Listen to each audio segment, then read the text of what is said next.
Hi, Colleen. Hi, Leticia. How are you today? I'm doing good. Looking forward to this. Well, thank you for joining and for filling in for Jen, especially at the last minute. She forgot. She's getting confirmed in the Catholic Church, and so she's taking classes today. And of course, it winds up on Tuesday, and so off she is. And you are good enough to fill in. How do you love your new home? I am in heaven on earth. And I just want to say congratulations to Jennifer. And I hope they have big shoes to fill. I hope I entertain people tonight. But North Carolina is so awesome. It's a different world down here. Although I see that liberalism creeping in, but I'm going to help keep it red. Well, good. We have a I think story. one of the things we're talking about tonight is a North Carolina That's right, North situation. Carolina preschool. So now that we have some viewers on, do you know what time it is, Carl? What time is it? It's time for the right stuff.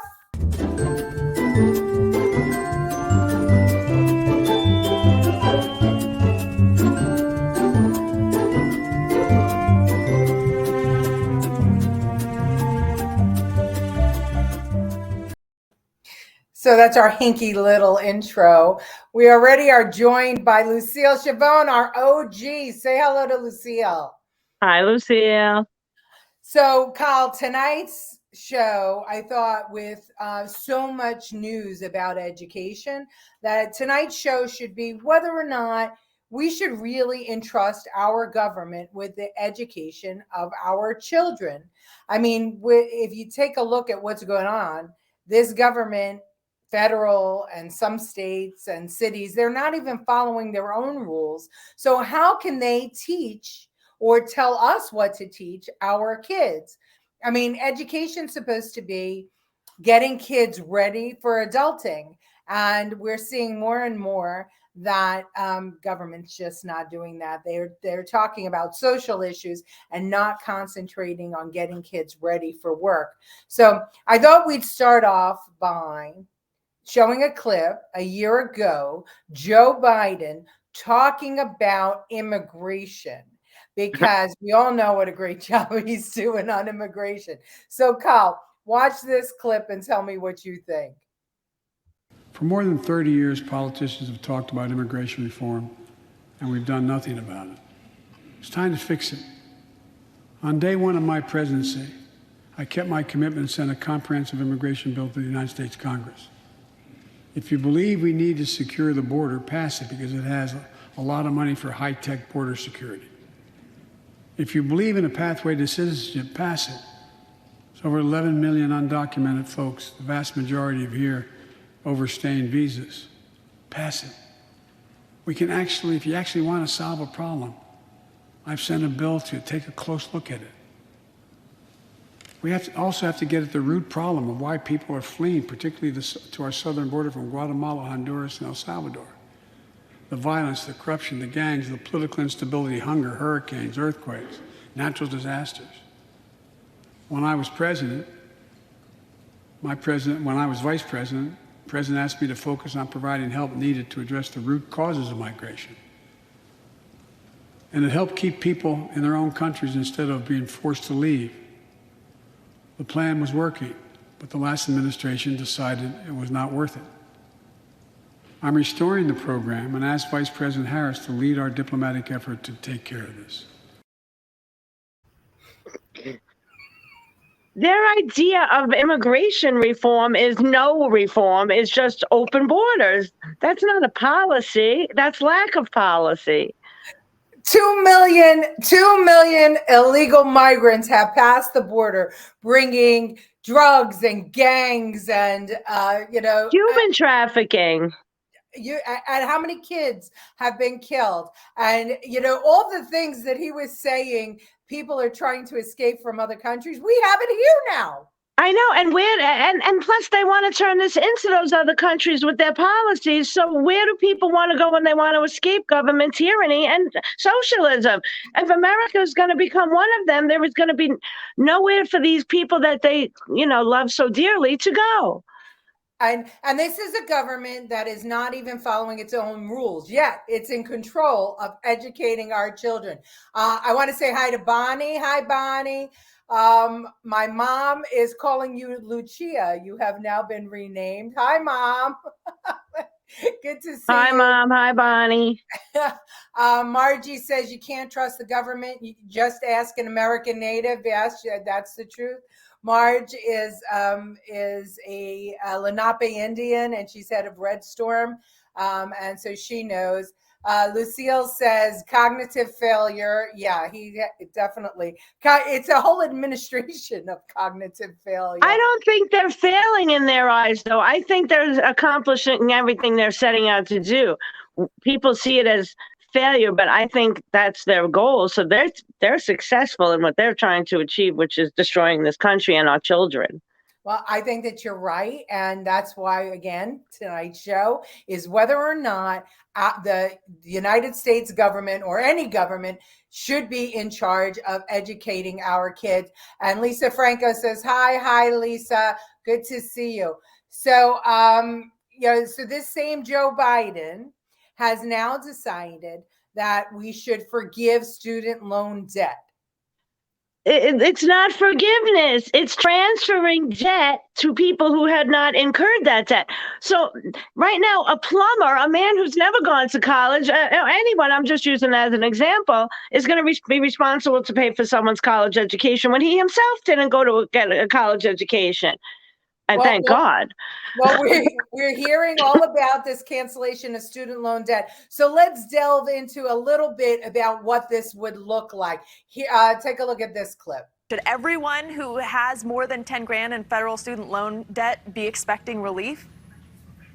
It depends how much they're earning, which is a long way of saying no. If you're earning over $150,000 a year, or you're filing jointly as a couple earning more than $300,000 a year, you are likely to be out of luck. Now, of course, we have to emphasize, Rita Bay, this is not finalized yet, but this is what the reporting is suggesting.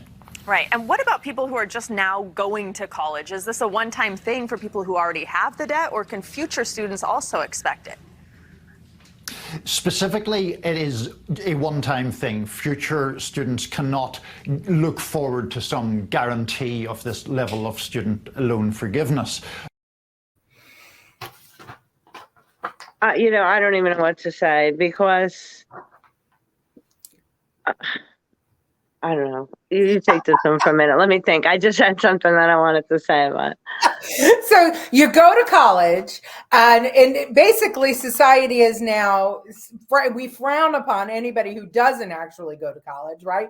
Parents all, start their college education fund the minute the kid is born. The government actually gives you a tax deduction if you start these college education trust funds and stuff. But if you're earning $150,000, well, they're discriminating based on income. So your debt's not going to be forgiven. So if you go to college and you do well, your debt's not going to be forgiven. But if you take, I don't know, maybe you major in women's studies or poetry or basket weaving, liberal arts.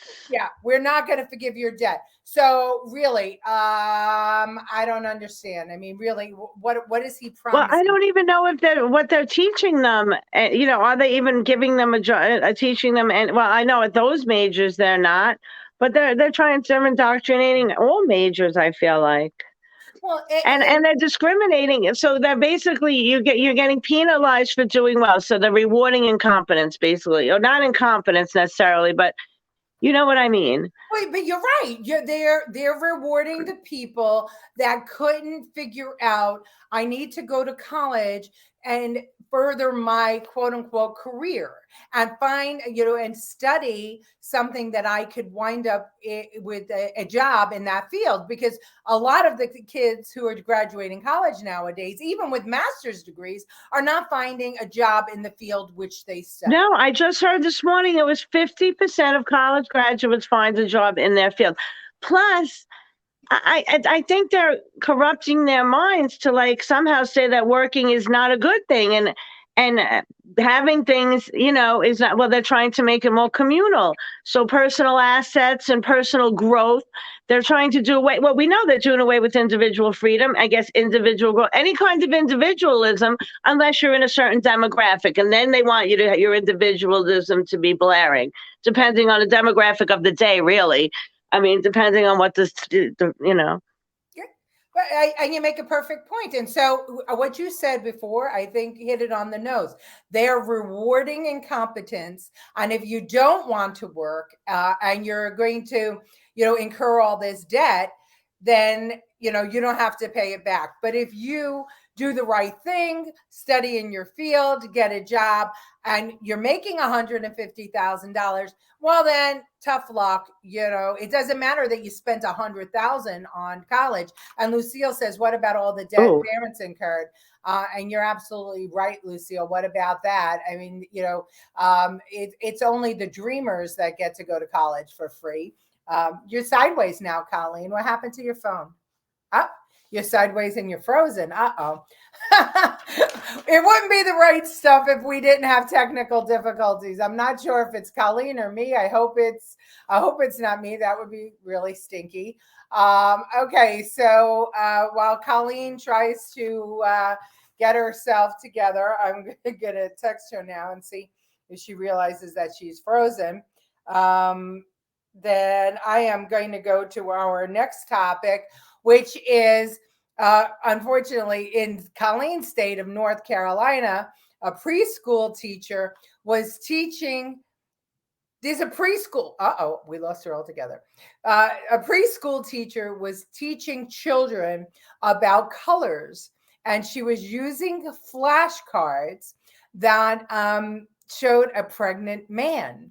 And a parent complained about it, and listened to what happened when that principal found out what was going on. North Carolina preschool used flashcards featuring LGBTQ themes to teach kids colors, including one card depicting a pregnant man.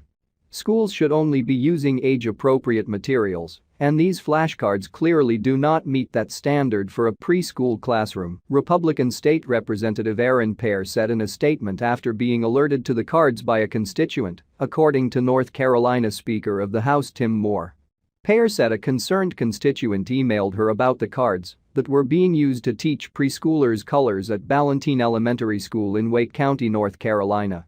Pear then contacted the principal of the elementary school in an attempt to verify the use of the cards in class, with the principal taking swift action to investigate the constituent's claims. The principal was able to locate the cards in the preschool classroom and verify with the teacher that they had been used to teach colors, which the principal said was approved curriculum at the school. The principal took possession of the cards and alerted the district superintendent and human resources about the incident, which she said she was unaware of until being alerted to the situation by Pear. North Carolina preschool. Here comes Colleen. Hold on a second. She's coming back to the show. But at any rate, I hope you all saw that there was a pregnant man in the picture. So clearly science and biology is out the window totally. And it's more important for us to, they were teaching about colors. White was the color that they were teaching in that particular situation. And you have a woman and a pregnant man. I'm sorry, we're teaching 4-year-olds that men can be pregnant. What the heck is going on? And this is, again, government at its worst. And we all know that, getting online at the DMV, is ridiculous, or speaking to anyone in government is impossible to get anything done. So let's go. Lucille says preschool. Yes, Lucille, preschool. This was preschool. Colleen's coming back on. I'm sorry, my phone. She's frozen again. I don't know. They're brainwashing these kids. Yes, they are. And I think that that's the whole goal here, is brainwashing these children at a young age. And Lucille say parents speak up. Well, these parents did speak up. Colleen, we showed the clip about the preschool in North Carolina. and the principal who took swift action to find the cards and to stop the teacher from using them. Well, I'm glad they're taking action. They're actually having a rally down here on my birthday. So I'm looking forward to seeing what they have to say down here. There's a couple local people running. So I'm curious what they have to say on a few issues. Is it a rally for parental choice? What kind of a rally? It's just a rally. We need to take back our country from the government. It's about overreach, I guess it seems to be. I'm going to check it out. Well, good. I mean, I think that these are the things that they think that we're too stupid to realize what's going on, and that's why the Right Stuff airs every Tuesday, because what we want to do is take a look back at the news and the ridiculousness that's going on in our government, and the fact that these entrenched politicians think that we're too stupid to figure this out. But people like Colleen and myself and Jen and you great people, Lucille and Margie and Lisa, you all join us and we speak up. And the more we speak up, the more we're going to be heard. Margie says, talk to a 4 and 5 year old and tell them they will one day look like grandma or grandpa. The answer will make you laugh. It's the truth. They don't even realize that they're going to age. And we're trying to teach 4 and 5 year olds that men can be pregnant. It's just absolutely crazy. So Kyle, the next clip is actually, we could actually talk over this. This is what you sent me. Do you want to tee this up, the CRT that's being taught? Right. So this came from someone in a Staten Island public elementary school. So that's K through 5. And it's taught, and it's totally critical race theory. It has 3 pages from the book that they're actually currently teaching on Staten Island. And it's teaching children, first of all, what they're saying is not true. And it's teaching children to look at each other based on color. I mean, I don't feel like children look at each other unless they're taught it. They judge kids by how they feel, who they feel comfortable with, and who they want to be friends with. And these pages, it says a long time ago, white people made up the word race, and basically said that people other than white people were of lesser than. And so these are the one thing that people don't realize is that. Critical race theory is a theory that's taught in law school. And the idea of it is whether or not law is being applied equally across the spectrum. And so it's a theory. It's a theory that people that are white European are judged differently than others, people with different color skins. And therefore, the justice that's meted out might be harsher. And, it's a theory, and it's a theory that's discussed in law school, where it should be discussed. Well, that's what I was just going to say. Those people are at a very different, and it's still being discussed in law school. It hasn't even been proven in law school. And those people at a much advanced level than preschoolers and elementary school kids, they should just be focused on being children. I mean, even down here, I have to say, these young children are being sexualized even at a very young age. And a friend of mine's daughter came home. She's 10 years old, and she was talking about one of the little boys at school talking about how he touches himself and goes home and closes his room and he touches himself, and he's 10 years old. And then she said, a little 9-year-old girl said, oh, he's so hot, I want to F him. 9. So these kids are not even having a chance to be kids. They're being pushed in all these different directions with all this information that they really don't need to be dealing with. I mean, that's why I'm grateful for one thing of COVID. I think it really exposed a lot of what was going on in the schools because the kids were at home and so were the parents. So, they were telling kids, don't show mommy and daddy what we're teaching you. Right. That's a red flag. Well, and that's again why we're having this conversation tonight about whether or not government should remain in charge of our children's Well, I'm education. here from the government and I'm here to help, right? Didn't they say those are the worst words you ever want to hear? Never believe those words. That's Ronald Reagan's quote. I knew it was Lisa a Frank, Reagan thing. I just didn't know the context. yeah. Lisa Franco says they know young children are very impressionable at this age, control at a young age, and that's the truth. And listen, I worked in government for many years, and one of the things that we always said was that if you want the parents to buy into whatever it is that you're selling, and what we were selling was environmentally friendly building and construction, which meant low E glass, better indoor air quality, using local resources instead of shipping it from other countries. We said, teach it to the children, and then the children will bring it home to the parents. Recycling tin cans and plastic and things like that. And so it's a tool that's always been used, but now that tool is being used to, I think, pollute children's minds against their parents, against their country, against each other, against anybody who has white skin or white heterosexual males. I mean, right now, the goal, it seems, is to sexualize children at an early age. And I mean, it's insanity. You said it. They're robbing children. We're not allowed to even make a kind of joke in the office with any sexual undertone because it's considered harassment. You're not allowed to discuss gender, race, anything, because it's considered just, harassment of some sort. Yet they feel it's okay to discuss these with someone else's 5-year-old children. That's right. Or 7-year-old, children.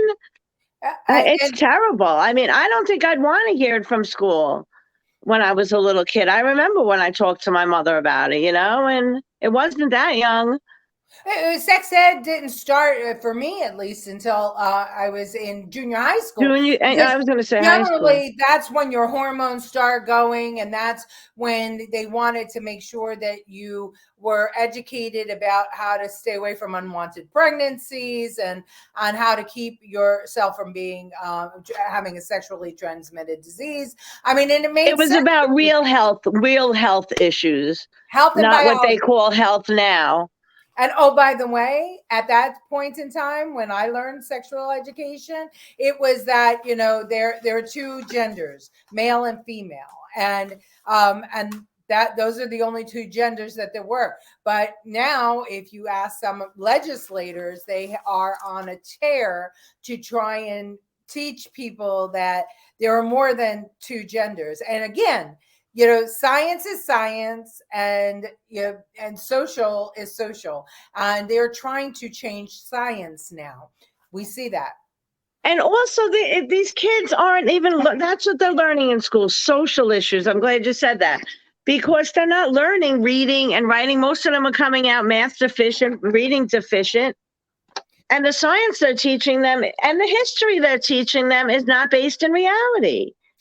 Well, the science is, we were supposed to follow the science for COVID, but we can't follow the science for biology. Now, I don't know. Do they think that, how are they going to teach them about the reproduction? I don't know, but my question is, and now I'm going off subject, but if a fetus isn't a baby or a human, how do they harvest its organs?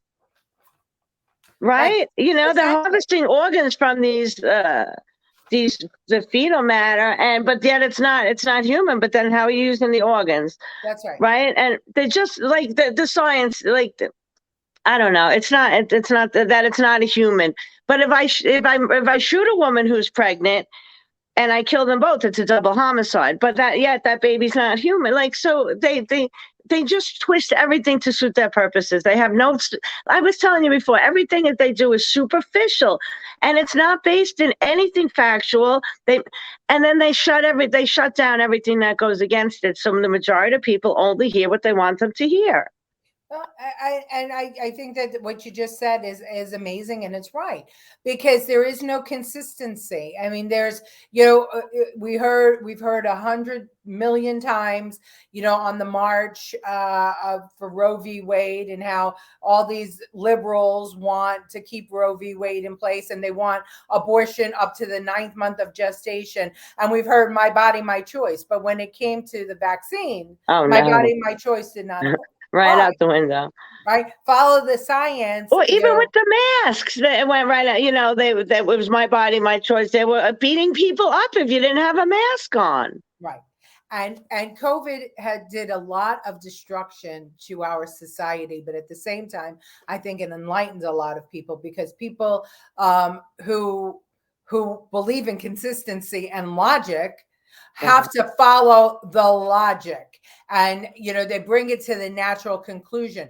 But even their scientific experiment didn't make sense, because with the vaccine, they got rid of the control group. They enforced that everybody had to be vaccinated. So now there's nothing to compare it to. Antibodies, natural immunity and antibodies, they didn't study that. People like you, Colleen, who never had COVID, but never were vaccinated, but did not follow And masks. I never wore a mask, and I was I was everywhere with people. You saw me. I was with thousands of strangers. Absolutely. And they didn't make it a focus to study you. So once again, to figure out what's different about what do I have that's right. And they didn't care, because it was all, we know what, well, let's not get into that. That's a whole other day. It's a whole nother show. But it feeds off, because I think it was due to COVID, as you rightly said. Parents were paying attention to what was being taught to their children in classrooms. And if you ask me, just in the nick of time, maybe even a little too late. A little too late. But now we have an opportunity to push back. But I want to introduce you to anybody who's not from New York, and even those people who are in New York. I want to introduce you to Senator Holloman, who has a bill right now in the state legislature, with a companion bill in the assembly, that mandates that school personnel must use the proper pronouns when speaking to students. And that goes from K to high school. So it's a bill now that's a law that if you don't use the proper pronouns, you will be in trouble, and you can have actions taken against you. Canada has passed this law, and people are fined if they don't use proper pronouns.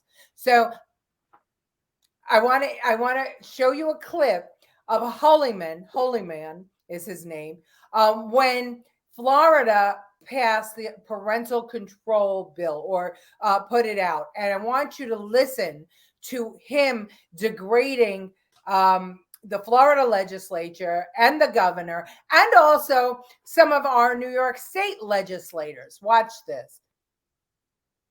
And this bill that is before the Florida legislature is going to force teachers and students to pretend that issues of sexual orientation and gender identity don't exist, essentially erase the LGBTQ community from the Florida curriculum. And that stigma, I would proffer, is going to lead students to bullying, depression, and suicide. And in Texas, the government is investigating parents who love and support their transgender children as child abusers. Parents shouldn't be afraid to provide the guidance, care, and support their children need and are asking for. And right here in New York, there was a former governor who gave comments before a convention referring to the dilemma that transgender New Yorkers face in mocking their desire to be referred by pronouns they're comfortable with. And we have a mayor who has appointed 3 well-known homophobes to high levels of office in City Hall.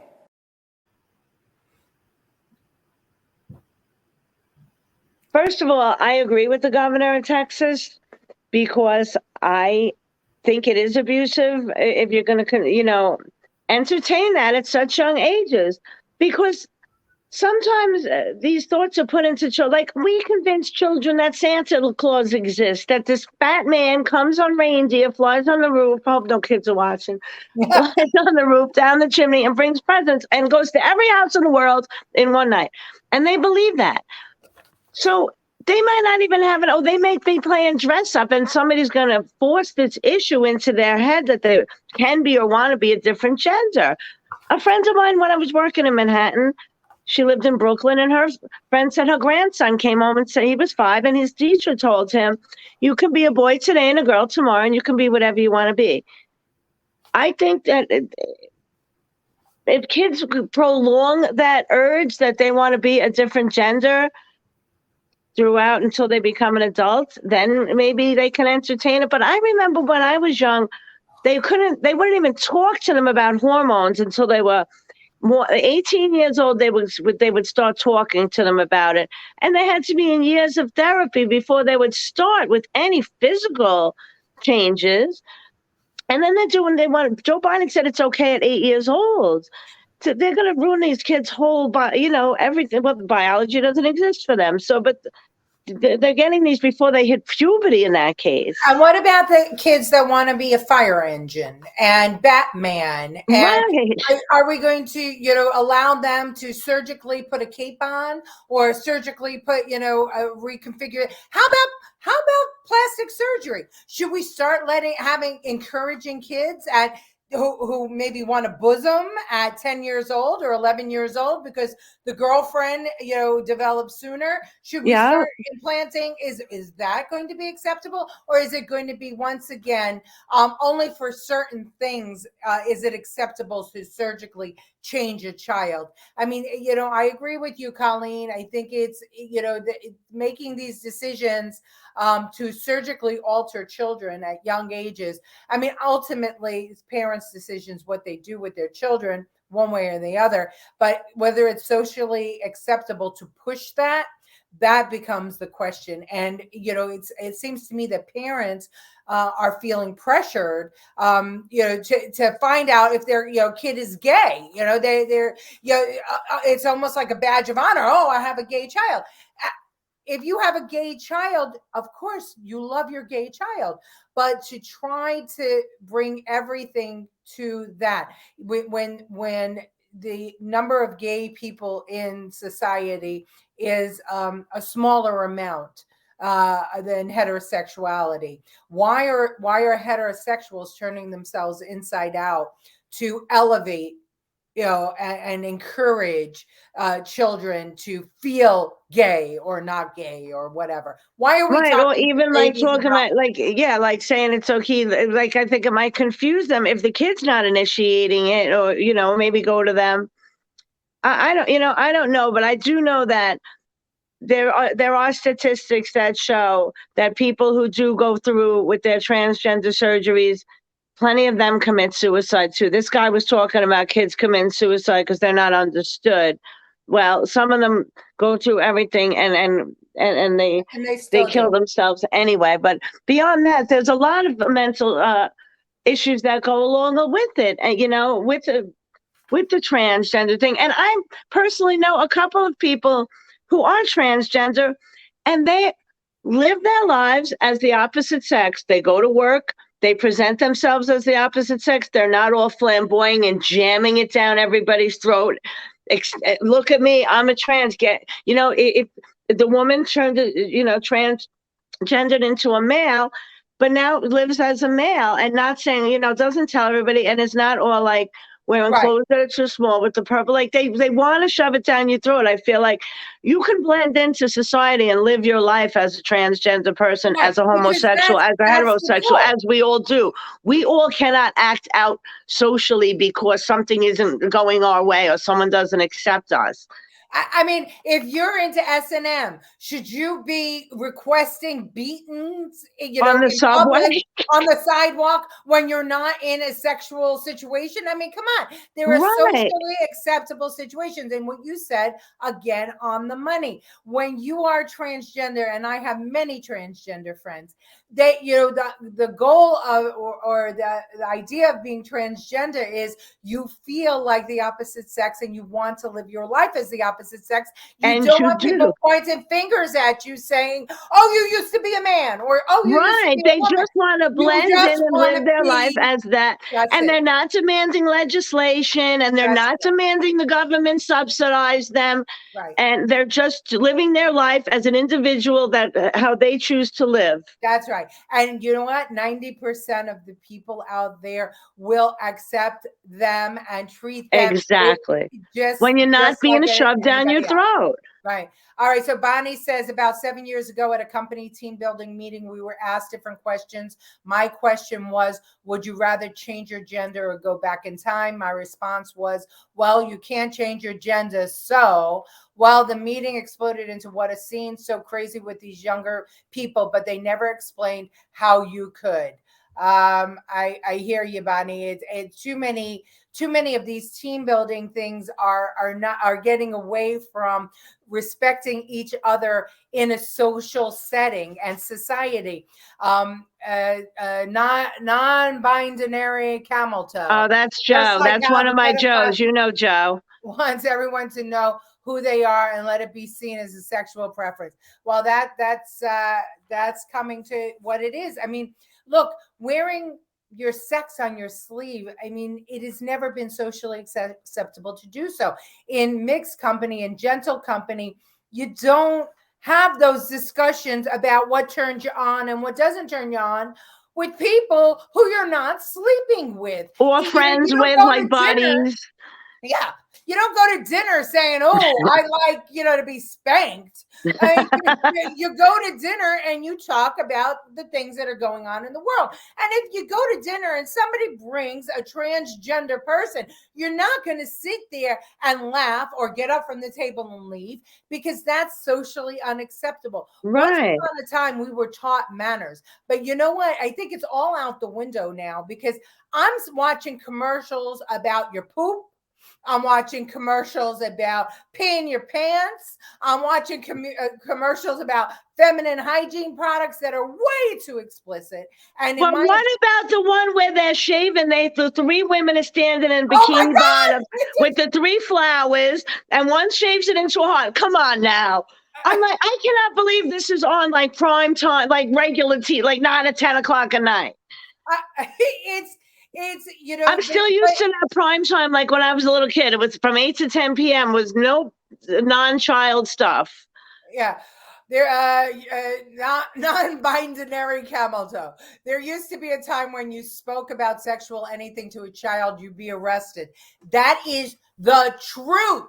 And to have the government say, sanction that it's okay for you to start talking about sex with children is insanity. So once again, the question at the top of the show: should government remain in control of the education of our children if this is the road we're going down? And here's the complete hypocrisy of it all. So the state government is usually in charge of curriculum. Now, Holy Man there said that LGBTQ. She's gone again. I don't know what happened. You touched your phone. You turned off your camera. Find your camera. I got it.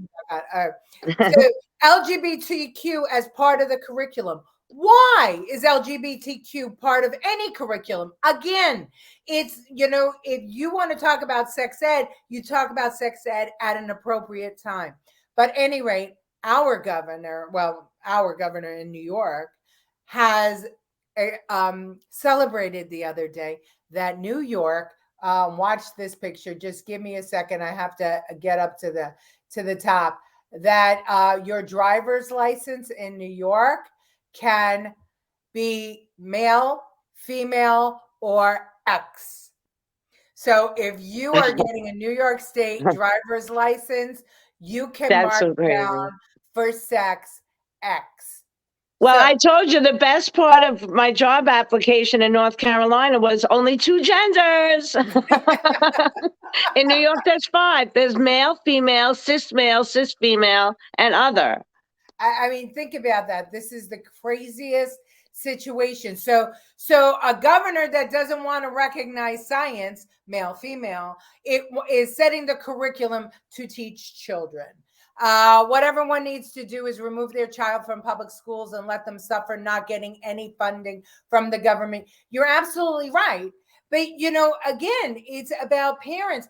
Do we truly want the government setting the curriculum? Because even with the Catholic schools or private schools or It's in there too. the curriculum is set by the state.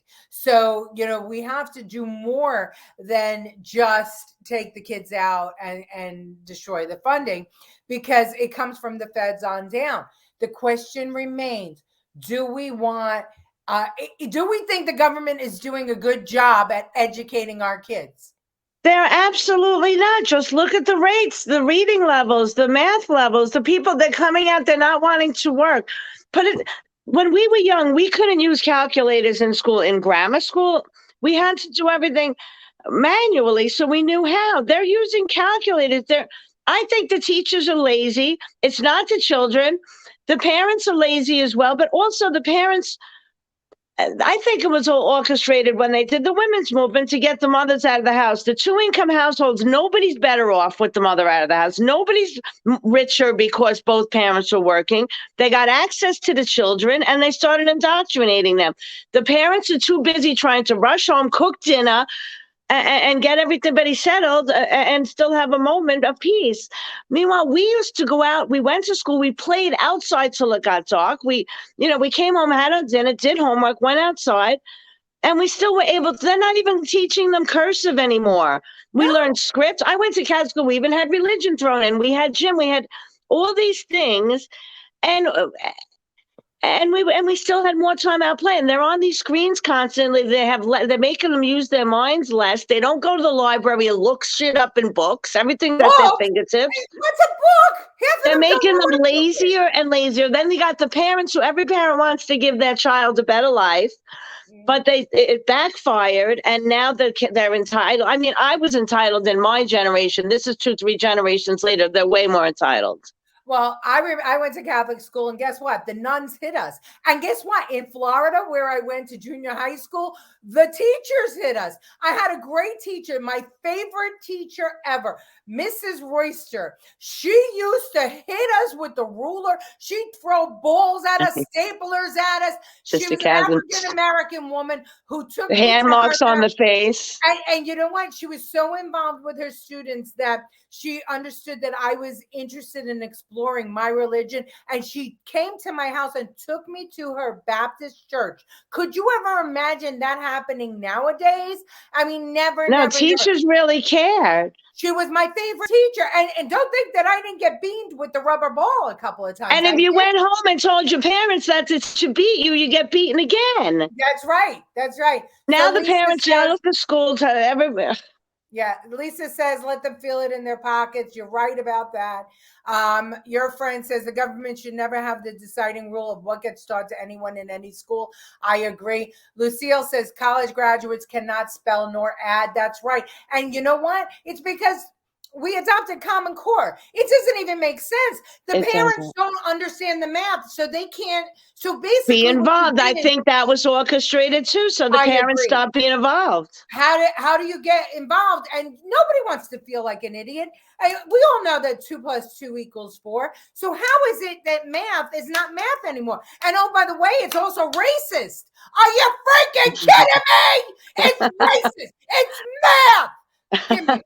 Math is probably one of the most, the thing you can actually prove, because everything does have, foundations in where they get all mathematical systems and prime numbers and all that. Math is the one thing that we can prove, and it can't be based on race, but yet that's still considered race. Like, it's just off the hook. It's also the basis for every computer program that we have. Every physics problem, everything that happens in the earth. In the universe is based on math. And they changed it to Common Core so American kids can't understand what the hell is going on. You got to do 3 addition problems to get 1 subtraction answer. I tried to do it once. It's ridiculous. I told my grandson, you do your math the way I learned math, because there's only one way to do math. My niece knows it that way too. And we also teach her how to write in script. And there you go. So They can't Lorraine even says sign you their don't want to names. go to the, I don't know what that is, a library. And your friend says, by the way, I'm sorry I didn't say hello. Help, ladies. I miss you, Colleen. Yes. Well, I'm closer to Colleen now than anybody. I miss you too, and I'll be there Saturday. Yeah, the liberals, the libraries are all liberal. Well, you know what? It depends on what books they're carrying, but are there even going to be books anymore? We're getting rid of all the books. It was all part of the plan. So true. I agree. It was part of the plan. So we're going to go to, so here's an interesting thing. So we're paying, students are paying hundreds of thousands of dollars to go to college, and small businesses can't find And they don't want to work. Can't find workers. So we're going to forgive the debt, and they graduate college, and oh, by the way, they don't want to work. Take a look at this little clip that was from our friends. I think it's at Fox Business. Wall Street Journal is reporting that more than 4.5 million people are out of the labor force compared to pre-pandemic levels, and it's impacting businesses like our next guest. Mark Lawrence is the owner of Polar Cave Ice Cream Parlor, joins us right now from Mashpee up in Massachusetts. I've been up to Mashpee. It's great. But for the most part, it's historically been high school kids, college kids during their summer. But they don't want jobs this year, do they? No, not so much. A lot of them have taken jobs with like Instacart and some of the online delivery services because you can make a couple of $100 doing that as opposed to coming to work hard in an ice cream shop or in any other places, and you can work at your whim. You know, you can look on your phone and go, yeah, I'll take that one. No, I don't want to do that one. Yeah, exactly. Pick and choose.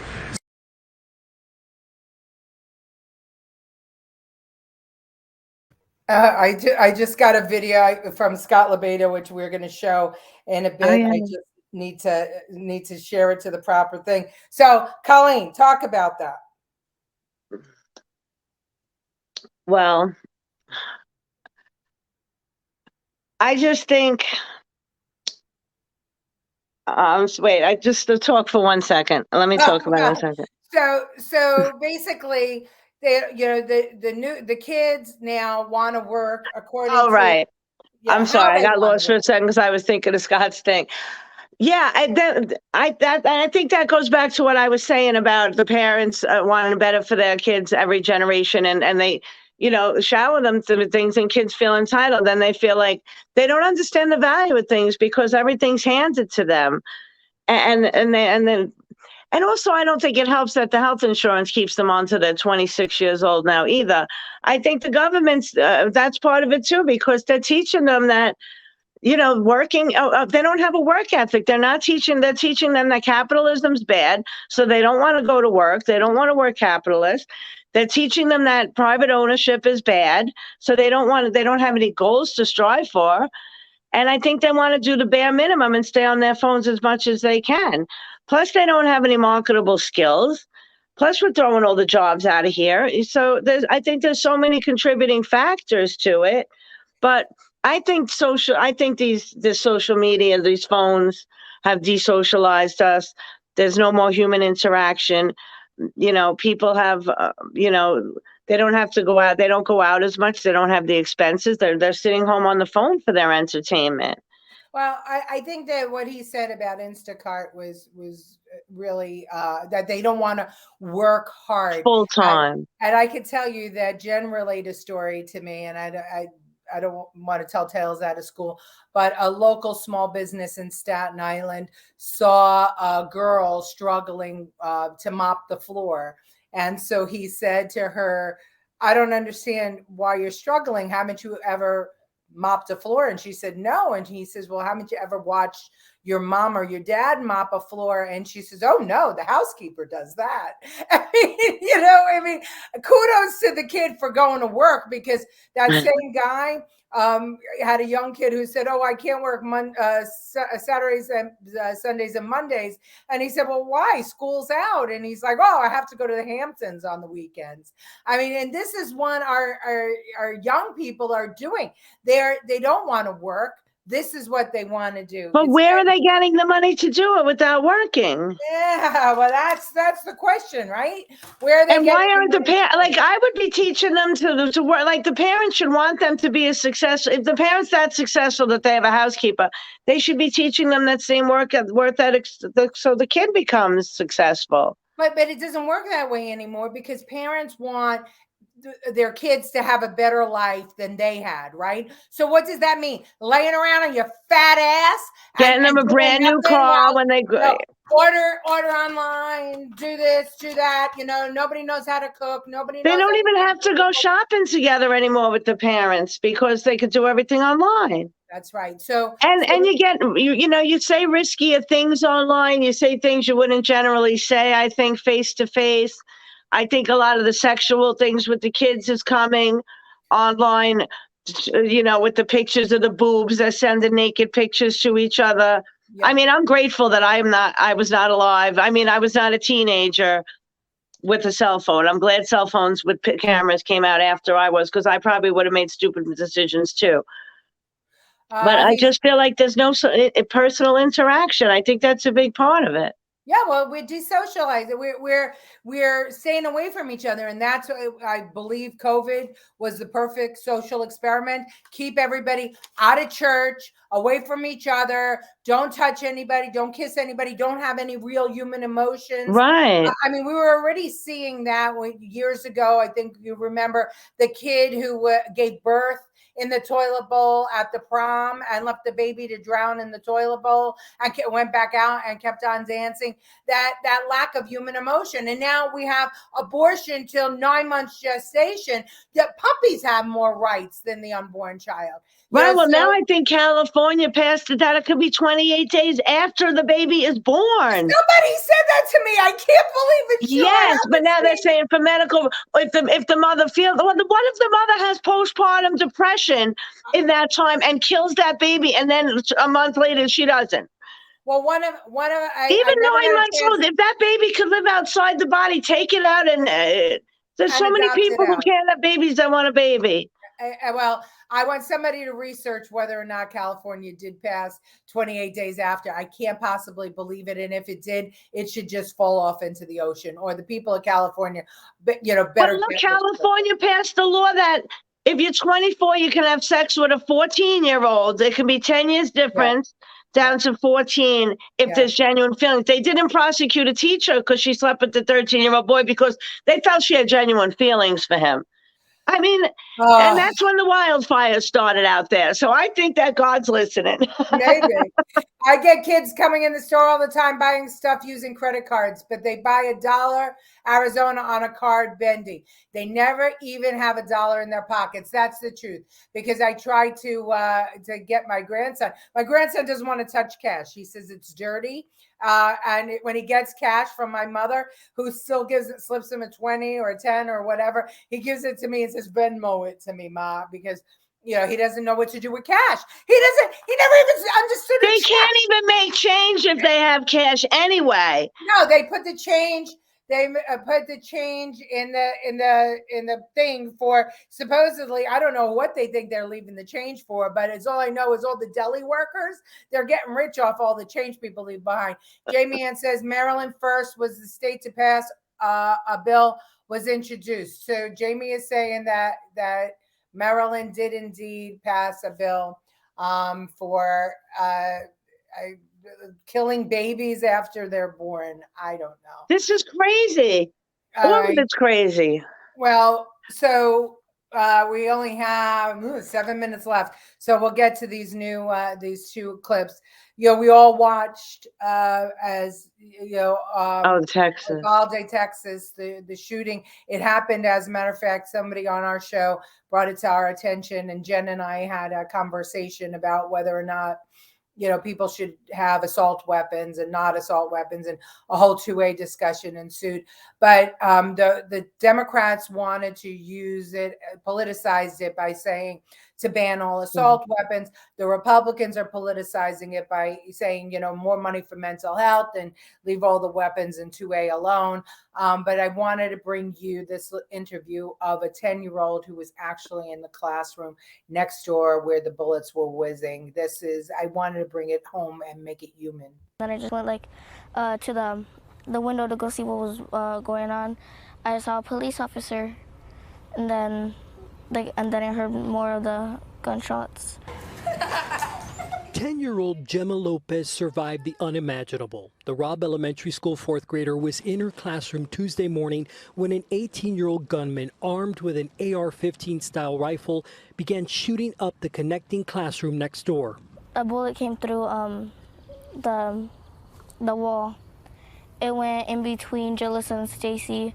It went past my arm and hit the table. Lopez and her classmates were watching the movie Jungle Cruise. It was supposed to be a fun day, with the end of the school year on the horizon. Soon, it was about survival. Her teacher turned off the lights and told the students to hide. We're quiet under the table. I was crying just a little bit. Lopez says police evacuated their classroom. She says she ran and never looked back. I was just scared because I thought he would come in our room and shoot everybody. Sadly, she would later learn her best friend, 10-year-old Eliana Cruz Torres, was among the 19 students and 2 teachers who were killed.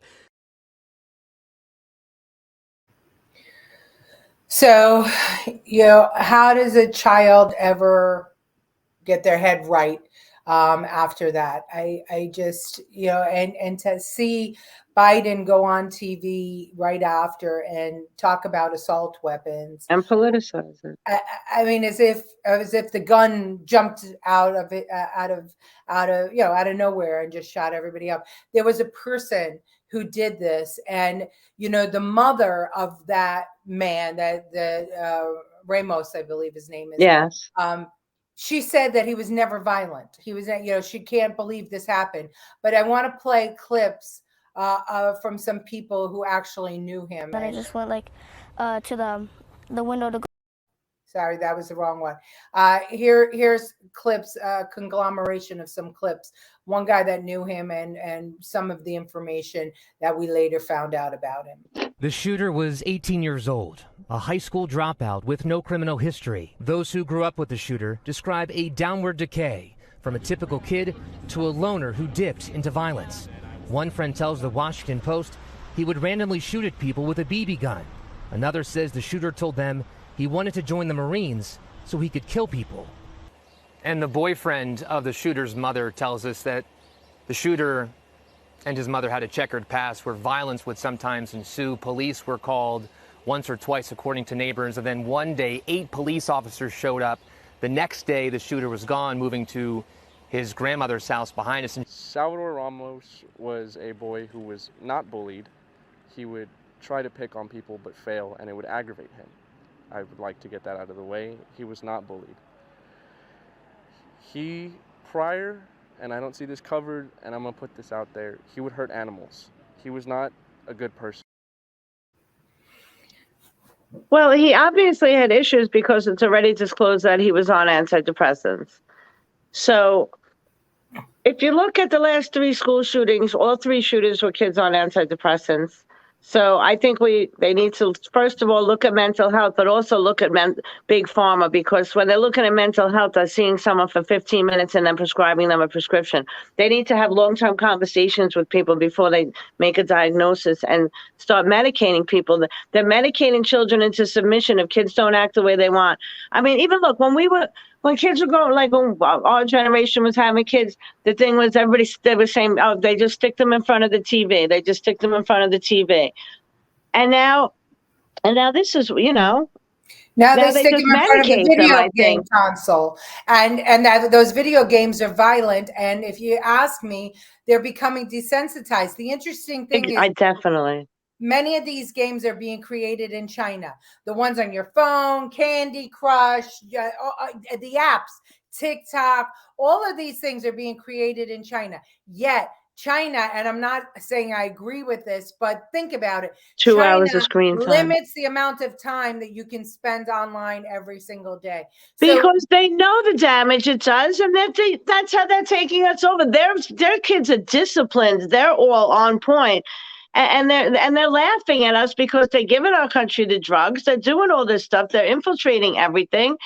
And now we have an administration that's just opening the door and say, come right in. But how far should I bend over? Yeah, really? not come right in. They're doing business with them. I mean, you know, whether it's Nancy Pelosi, Joe Biden, and they own all this Biden. farmland now. The Chinese nationals own a whole bunch of our farmlands in this country. Well, Smithfield, one of the biggest meat producers in America, is owned by a Chinese company. Our drugs are manufactured in China. So we need to wake up here. You know, I'm not saying we should ever follow China, but we should learn from China. And that's why this show is called Lessons Learned. You know, the problem with us is that we're reactionary. We think things can't happen here. And, you know, like I just thought that things can't happen here. Jamie Googled and found from CBN News, I don't know how credible news source it is, but that a bill is in Maryland that could legalize infanticide up to 28 days after birth.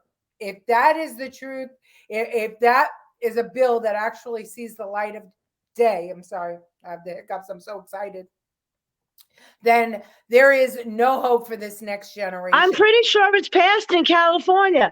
And then back to these weapons where they want to politicize the assault rifles. First of all, the most gun violence happens in the cities that have the strictest gun laws. Why? Because criminals criminals do not follow the laws. If they did, we would have empty jails, other than because our Democrats let them out. They would never be there, because if they made the laws, we wouldn't have crime. We already know that that's not going to work. And that guy in Wisconsin, remember the Christmas parade? Yeah. That guy ran down 100 people or whatever, like 10 people got killed, children, during a Christmas parade. People will find the means to do evil. You can do evil with anything. If you want to hurt somebody, they're not going to ban cars because of that. Well, look at the Boston Marathon. You know, it was a homemade bomb. It was stuff that you could buy in your grocery store. And that's, you know, what my argument with Jen was the other day, is that it's, you know, we need to have parents watch their kids and be involved in their lives. And, you know, this mother to say he was never violent, but yet there's, you know, she was part of the where violence. did this kid who has a mother who's a drug addict and they had no money, where is he getting an $1,800 assault rifle and all the ammunition? That's another question I have. Well, listen, I have my own theories about that. I think that there may have been someone backing him, terrorism, somebody backing him, that he didn't operate alone. I have a question about why that teacher propped open that door at, you know, at the last minute. I'm not casting aspersions on her. I don't know. It could just be the devil at work. It could be just dumb, bad luck. I don't know. But isn't it amazing that he arrived? There's a lot of questions. Yeah, there's a lot of questions.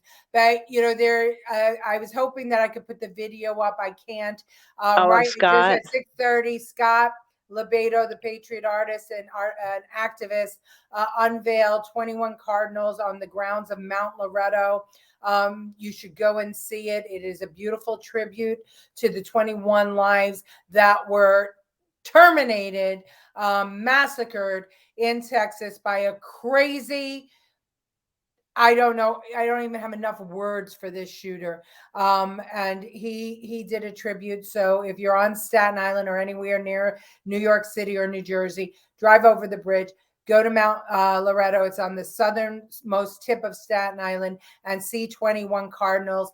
Colleen, we ran over by 2 minutes. Send me the link.